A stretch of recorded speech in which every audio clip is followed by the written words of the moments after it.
Hello నమస్తే welcome to Suman TV. మనతో పాటు స్టూడియోలో రాజేశ్వరి అమ్మగారు ఉన్నారు. వీరితో ఈరోజు కొన్ని విషయాల గురించి మనం చర్చిద్దాం.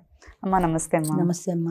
అమ్మ మనము ప్రతి వాళ్ళతో ఎవరితోటన్నా పరిచయం అయినప్పుడు మాట్లాడినప్పుడు కొన్ని విషయాలు తెలుస్తూ ఉంటాయి ఒక్కొక్కసారి. అంటే అయ్యో వీళ్ళు రూడ్గా ఉంటారు, లేకపోతే వీరు ఇట్లా అంటే చిన్న చిన్న బేసిక్ విషయాలంటే మనకు తెలుస్తుంది, అయ్యో కోపిష్టంలో లేకపోతే పొగురు పోతలు. కానీ ఇంటర్నల్ గా ఒక పర్సన్ క్యారెక్టర్ డిసైడ్ చేసేదంటే మంచి వాళ్ళు చెడ్డ వాళ్ళు అనే తెలుసుకునే విషయాలు అంతగా తెలియకపోవచ్చు ఎవరికైనా కానీ. ఇప్పుడు ఒక అబ్బాయి మంచివాడని కానీ, లేదంటే ఒక అమ్మాయి మంచిది అని తెలుసుకోవాలి అని అంటే ఎలాంటి విషయాలు చూస్తే తెలుస్తుంది అంటారు? అది తెలుసుకోవడం చాలా కష్టమైన విషయమేనమ్మా. అయితే వాళ్ళ సైకాలజీ స్టడీ చేయగలగాలి. ఇప్పుడు ఒక అమ్మాయితో మనం మాట్లాడినప్పుడు ఒక రోజు మాట్లాడితే వాళ్ళు కూడా చాలా జాగ్రత్తగానే మాట్లాడతారు ఒక రోజే కాబట్టి.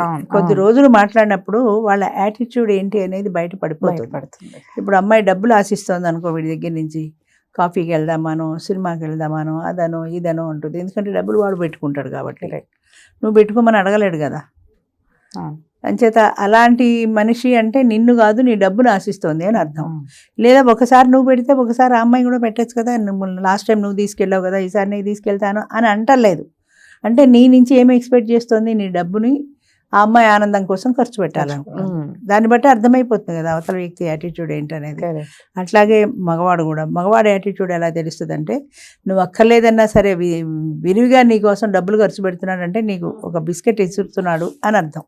నిన్ను కాస్త దూదు అంటే నువ్వు మంచిగా చేసుకుంటే వస్తావు తోకాడించుకుంటూ అని ఒక బిస్కెట్ ఇస్తున్నాడు అని అర్థం. దాన్ని నువ్వు ముందే రిజెక్ట్ చేసావు అనుకో, ముందే రిజెక్ట్ చేస్తే ఇంకా చేయలేడు కదా, అమ్మో ఈ అమ్మాయి చాలా డేంజర్ అని వాడి లిమిట్లో వాడు ఉంటాడు. మాకు ఒక అమ్మాయి ఉండేది, ఆవిడకి పెళ్ళయింది. పెళ్ళి కాదు లివ్ ఇన్ రిలేషన్లో ఉన్నారు. ఒక డాక్టర్ గారిని చేసుకుంది.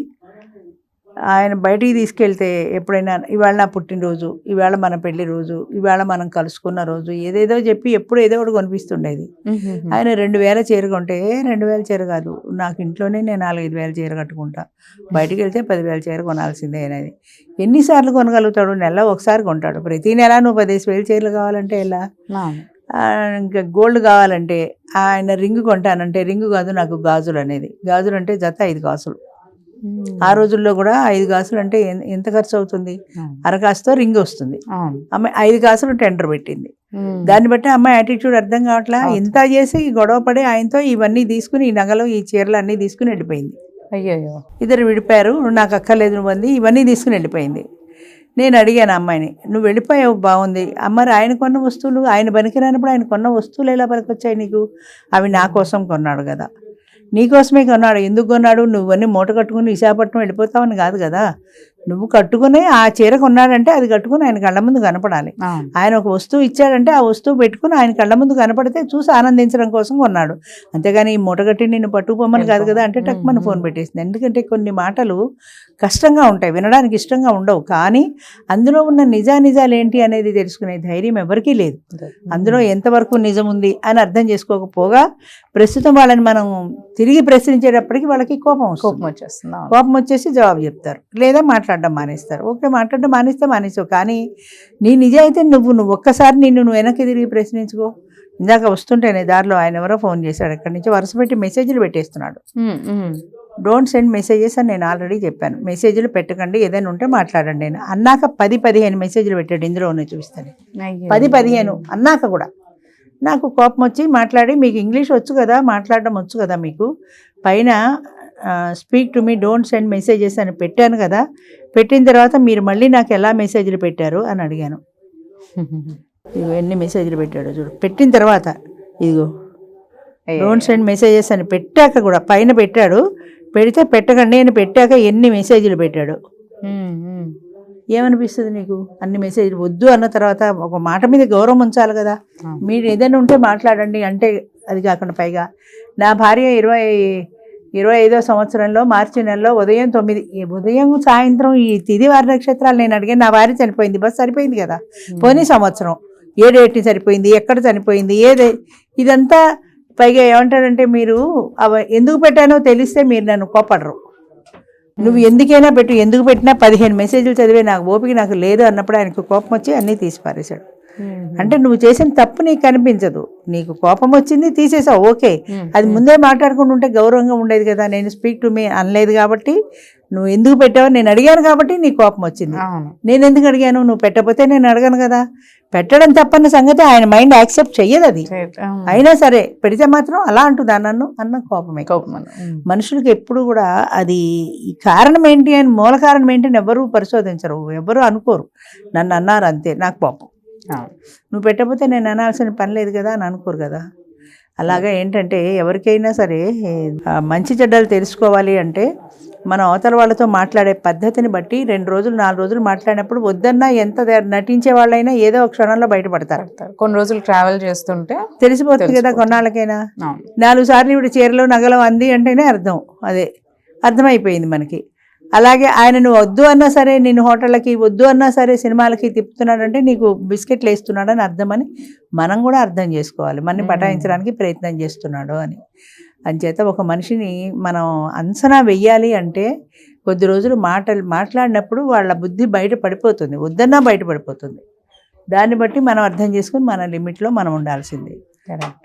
లేకపోతే ఇలాంటి వాటిలో పడిపోవడం కష్టం. చాలామంది మగవాళ్ళు ఏం చేస్తారంటే ఆడదాన్ని పటాయించడం తేలిక కాబట్టి 2 సినిమాలకో 2 షికార్లకో 2 గిఫ్ట్లో ఏదో ఒకటి కొనిచ్చేస్తారు. అవన్నీ ఫ్రీగా వచ్చేస్తున్నాయి అనుకుంటారు, కానీ ఫ్రీగా నీకు పెట్టుబడి ఎందుకు పెడతాడు, ఊరికే ఎందుకు పెడతాడు? వాడు పెడుతున్నాడంటే నేను ఏదో మాయ చేయడానికి పెడుతున్నాడని ఎందుకు అర్థం చేసుకోరు? అది అర్థం చేసుకోరు. ఆయనే కదా ఇచ్చాడు, ఆయన ఇస్తేనే నేను తీసుకున్నా అనుకుంటారు. కానీ ఊరికే ఒక పరాయి మగాడు ఎందుకు ఇస్తాడు? అసలు ఒక పరాయి మగాడు మనకి ఊరికే ఎందుకు ఇస్తాడు? ఇంతమంది ఉంటే ప్రపంచంలో నీకే ఎందుకు ఇస్తున్నాడు? అది ఆ పాయింట్ అర్థం చేసుకుంటే వాడికి అంత దూరంలో ఉంటారు. అది తెలియక ఇలా అర్థం చేసుకోక వాడు ఇచ్చినవన్నీ తీసుకుని వాడు పెట్టినవన్నీ తిని వాడితో పాటు తిరిగి కొన్నాళ్ళు పోయాక నువ్వు నాకు వద్దు పో అంటే వాడు ఊరుకుంటాడా? ఈనాడు నేను మ్యాప్ పెట్టాను కదా అని వాడు దెబ్బలాడతాడు. అందుకని ముందే జాగ్రత్తలో ఉంటే మంచిది. ఎవరు ఎలాంటి వాళ్ళు అనేది ఎంత మేకవన్నే పుల్లులాగా తెలియకపోయినా కొద్ది రోజులు మాట్లాడినప్పుడు ఏదో ఒక సందర్భంలో వాళ్ళ యాటిట్యూడ్ బయటపడుతుంది. దాన్ని బట్టి తెలుసుకోవాలి. పూర్వకాలం అంటే ఈ గొడవలన్నీ లేవు. ఏదో అటేడు తరాలు ఇటేడు తరాలు చూసేవారు. అసలు పిల్లాడు మాట్లాడుకునే పరిస్థితి లేదు, అంత మెచ్యూరిటీ కూడా లేదు. చిన్న వయసులో పెళ్ళిళ్ళు కదా, అంచేత అంత మెచ్యూరిటీ లేదు వాళ్ళకు కూడా. పెద్దవాళ్ళు మాట్లాడుకోవడమే. అందుకని ఇదివరకు సమస్యలు లేవు. ఇప్పుడు 25-30 ఏళ్ళకి పెళ్ళిళ్ళు వచ్చిన తర్వాత అవతల వ్యక్తి ఎలాంటి వాడు అని అంచనా వేయాల్సిన పరిస్థితి వస్తుంది ఇప్పుడు. అందుకని దాన్ని బట్టి జాగ్రత్తగా ఉండడం, ఎవరికి వాళ్ళు ఇద్దరు కూడా, భార్య కానీ భర్త కానీ అబ్బాయి కానీ అమ్మాయి కానీ ఎవరి మటుకు వాళ్ళు జాగ్రత్తగా ఉండడం నేర్చుకోవాలి. చాలామంది కామెంట్స్లో పెడుతూ ఉంటారు అసలు పెళ్ళి అంటే భయమేస్తోంది, ఎలా నమ్మాలి ఆడదాన్ని? అవును నిజమే, ఎలా నమ్మాలి కరెక్టే. కానీ అది నువ్వు ఒకసారి 4 సార్లు మాట్లాడిన తర్వాత చూసుకోవాలి, తెలుసుకోవాలి. మాట్లాడితే కానీ తెలీదు. దాన్ని బట్టి నువ్వు అంచనా వేసుకోగలగాలి ఒక మనిషిని. అంచనా వేసుకుని దాన్ని బట్టి నువ్వు ముందుకెళ్ళడమా లేదా అనేది you have to decide it. అదే మీరు అన్నట్టు ఎలా ట్రీట్ చేస్తుంది, లేదంటే దాన్ని బట్టి అర్థం చేసుకోవాలా. నీ పట్ల అతి ప్రేమ చూపిస్తుంది అంటే అదే అతి అని అర్థం కావాలి కదా. మాకు మెంబర్ ఉన్నాడు, ఆయన మాట్లాడితే చెప్పే దాంట్లో సోత్కర్ష ఎక్కువ ఉంటుంది, అంటే సొంత డబ్బా ఎక్కువ ఉంటుంది.